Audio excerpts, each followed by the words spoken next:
Année 70. Michel-Édouard Leclerc vend de l'essence sans marge. C'est illégal. Il accumule 4000 procès en 6 ans et il attend le verdict d'un seul juge, en Europe. Tout commence dans une cuisine bretonne en 1949. Le père Édouard transforme sa maison en épicerie.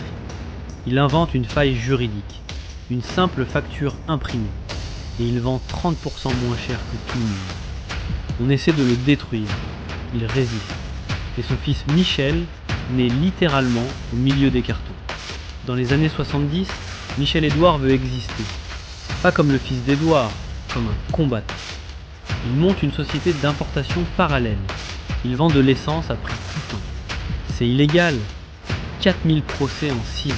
Il ne lâche pas. Et si la Cour de justice européenne l'avait condamné en 1985, les stations Leclerc ferment sous injonction.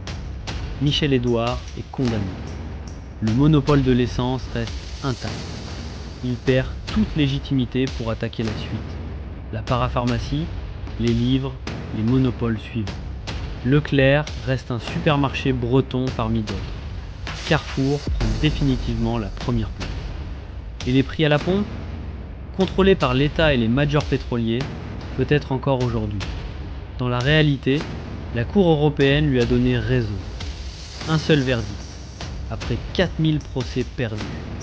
Le monopole de l'essence tombe. Puis la parapharmacie, puis les livres. Et Leclerc devient la première enseigne de France. 49,9 milliards d'euros. Devant Carrefour, devant Nike, devant Coca-Cola. Et Michel-Édouard Leclerc, il ne possède aucun magasin, aucun mur.